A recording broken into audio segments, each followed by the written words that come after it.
the more you can trust that the voice and the thoughts and like the feelings that are coming up inside you are real. They are yours, and that you don't need to listen to anybody else so much. As much as you listen to yourself, the better you take care of yourself, the better you can take care of other people. It's the Health in the Real World podcast. It's time to start the show with Chris Janke as your host. Here to give you everything that you need when it comes to fitness strategies. We keep it simple and easy. It's your roadmap to get healthy. You don't need equipment and you don't need a gym. Just the right strategies to get you fit and trim. The Health in the Real World podcast is sponsored by... I can help you get healthy without aches and pains, without all the back pain. Text the word workout to 408-883-4442 and get started for free. Hello and welcome to Health in the Real World. I'm Chris Janke and I'm joined today by C. Darkley. She is an author and a screenwriter. C. Darkley writes young adult sci-fi, fantasy, adventure, and horror stories. And this is what I love about this, about the central theme that vibrates through her fiction and her own life is one of discovering, trusting, and embracing your authentic self. This is, I think, a good segue into health. And her work can be found at her website, thedarkrainbow.com. C. Darkley, how's it going today? Hey, great. How are you doing? I am doing very, very well. I appreciate you joining me. I've been speaking with a lot of people about mental health, and I think this is, at surface level, seems a little unrelated, right? Health in the real world, and you're a fiction writer, but I think it works perfectly because of your central theme and discovering your own authentic self and that trust factor. So I'd like to really start with, like, how did you get started with everything that you're doing, fiction writing and screenwriting and everything that you're involved in right now? Okay.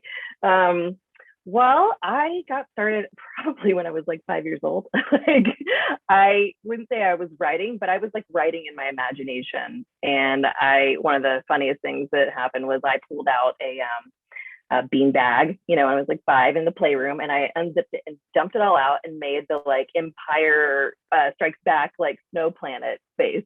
I mean, I got in some trouble about it, but also my parents thought it was pretty funny. And I just like started like wanting to be a part of stories when I was a kid. And I think it was probably a way for me to play and get creative, but also tap into something inside myself. I think I needed that space to explore and be adventurous. Nice. So you mentioned earlier, you used the word dark a lot. And there was sort of like a long journey going and being able to discover and trust like your true self. Yeah. Can you kind of take us through that a little bit? I think this is we can really get deep into this, and it's real fascinating. I think it can really help people in going through whatever they're going through. Yeah, I think I agree. I think it's I think it can be challenging in life because we do tend to have moments of ups and downs. And I think that's actually, I used to think that there was something I needed to fix with that, and that was a problem. And I see it over and over, in my life. I see it over and over in other people's lives. But I got to a point where I started to notice that when those dark times would come and I would feel down or depressed or questioning or self-doubting, they felt full of anxiety until I could kind of like embrace that it was just a moment, and that that's a human and natural experience, and that if we can allow it and feel it, it will pass. I mean, I'm speaking for myself. I can't speak for everybody, but for me, I would start to notice it would pass quicker. And what would actually come on the other side of that was a discovery. So I kind of relate it to a lot of writers talk about Joseph Campbell, but Joseph Campbell's hero's journey, because the hero, the person that's going through this journey, always hits what's kind of like a dark night of the soul, like a really dark moment where you feel like you messed everything up. You may lose somebody. You may have, in the stories, they tend to lose a mentor or something, but you go through this journey where you have like a really, really, really, really hard moment. And while you think there's something wrong with you, there's not. And it tends to, when you get to the other side, illuminate a new way of thinking. And it's almost like, at least for me, it's been like a thought pattern that gets to get the light shine on it. And then I get to say, it's okay. And something new comes from it. Yeah, absolutely. And as you were talking, I was just thinking about, most movies, the sort of plot line, that Dark Night of the Soul is like maybe like 2/3 to 3/4 of the way into it. It's almost over. The hero, they're like walking down the street all sullen. They just made a big mistake, and then maybe they just lost a relationship, or maybe they just, went against their values, or they did something, and they're, the somber music's playing in the background, and their head is hanging, and they're thinking, I'm never going to get out of this. But of course, we know it's going to have a happy ending, and it's going to resolve. Yeah. But I think most of us have been through something like that. And I guess my next question is about relating that to your work, right? To your writing. Mm-hmm.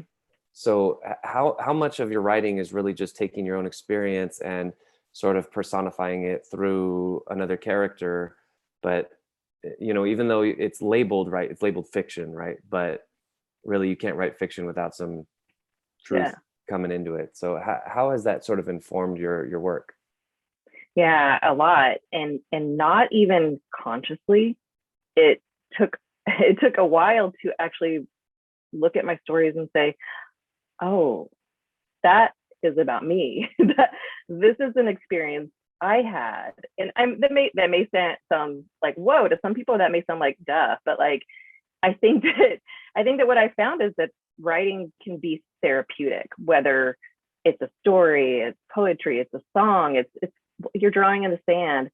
It's kind of a way to, there's stuff inside all of us that we're trying to work through. We don't always have the words for it. We don't always just sit down and like, not everybody speaks with a therapist or whatever, but it's like, for me, I found that as I looked back at my stories, there are all experiences that I was kind of dealing with in those moments. And I write about vampires, I write about science fiction, and there's like, aliens and like all kinds of stuff. Obviously I haven't met a vampire yet. That'd be cool. But, but like, it's just like the protagonist, most of my protagonists are teenage, or like right around that age, like 12 to 17 or something. It's the kid in me who's like really kind of dealing with a fear or a hurt, a trauma, something that I was dealing with in that moment when I wrote it. And when I look back, I'm like, man, it was my way of working through it. And I didn't know it until I did. That's so interesting. I was just having a bunch of flashbacks to college. I started playing guitar right when I got into college as a freshman, and just kind of playing around, self-taught, didn't really know how to play that well, but really quickly I started just writing songs. And a couple of years prior to that, I took a poetry class in high school, and so I just wrote song after song after song after song, like 1, 2, like 3 a day. It was crazy. And I would just play these songs. And then there came a point after maybe 2 or 3 years where it just stopped. Like I just didn't feel like I needed to write any more songs. And maybe that's kind of what was happening with me. Like it was sort of like a self-healing process. I was trying to figure out like, well, what do I even want to do? What direction am I going? I'm kind of lost. And that sort of provided that therapy in a way. And it's pretty amazing. Yeah. I do think playing music is really therapeutic, or just being both hands-on and like using your emotions. Being in the moment. Being in the moment. sadness. Yeah. But I like what you said, how like, everybody goes through that sort of dark times, and however you want to label it. And you started off, you were talking about Star Wars, and the Force, there's the light side and the dark side. And the truth is that, everybody has Darth Vader inside of them. Everybody has Luke Skywalker inside of them, no matter how good or bad they look on the surface. The criminals that everybody demonizes have some good in them, and the people who everyone thinks is a complete saint has some of the dark side in them. So absolutely. It's really that's a really good way of looking at that. We have both, and it's just which part of you do you want to cultivate, right? Yeah. And that voice, I think, wants to be heard.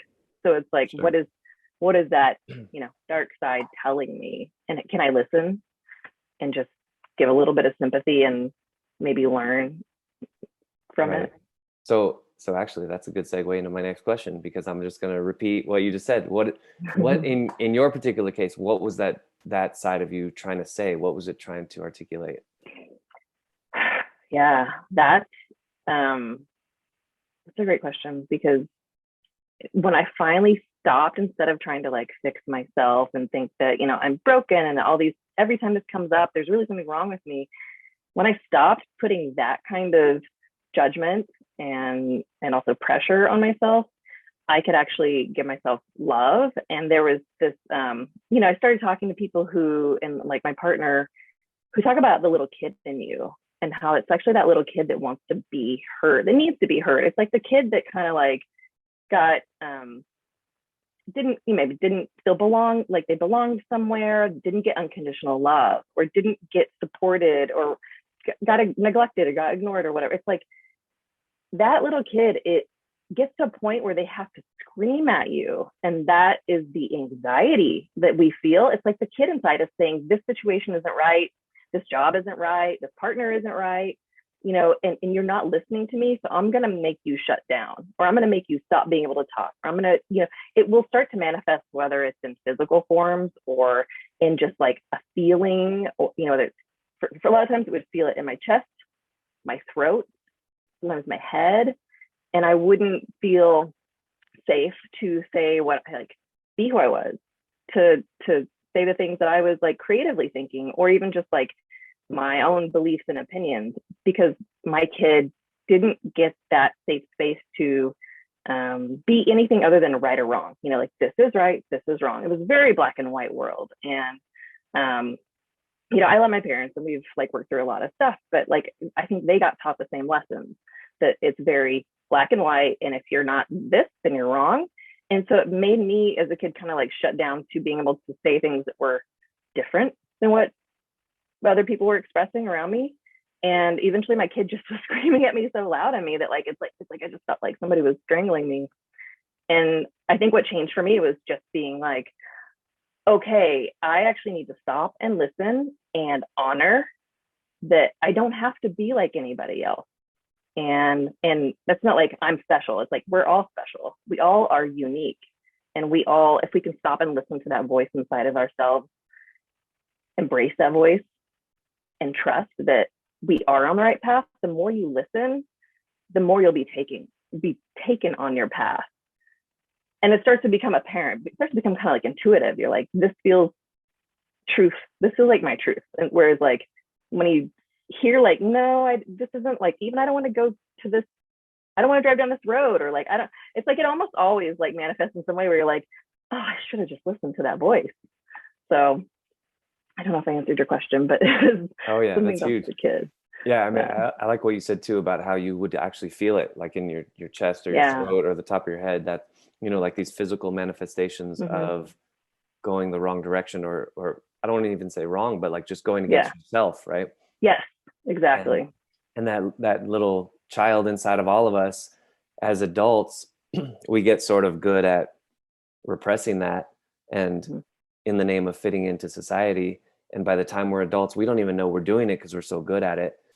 But I have 4 kids, and what you say about our inner child is true of children too. Is like, if you don't meet their needs on a tiny level, they'll just keep getting bigger.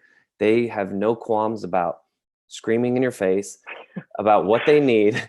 I'm hungry. Or sometimes they don't even know what they need, right? But they'll just get ornery and because the need's not being met.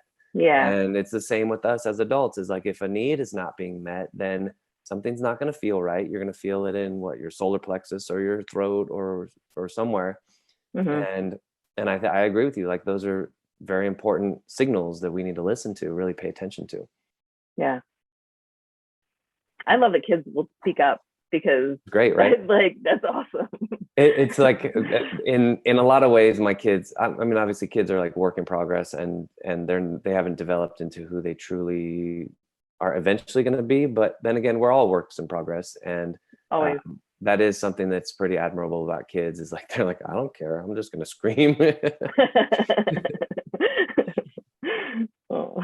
So I want to give you a chance. We're getting close to the end of the episode, but I want to give you a chance to go real big picture. and you are invited to give a keynote speech at, let's say, graduation or like a corporation or something. And the topic of the speech is how I think you can get the most out of your life. So what would you tell people in like 1 to 2 minutes, and you can go whatever direction you want, like how they can get the most out of their lives? I think if they can give themselves the space, even away from other people, to sit and listen. I sometimes will put my hand like right here, just like on my chest, my heart, whatever, and just kind of like take a deep breath and close my eyes and say, what's coming up for you? What do you need? I really think the more we can listen to ourselves and be our authentic selves,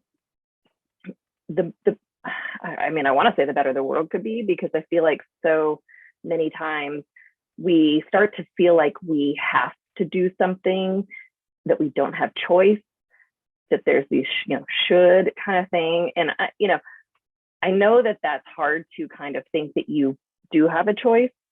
You do. There's always like something that will, the circumstances might change in your life, but you have a choice to live the way that you feel is really authentic and right for you, and trust that.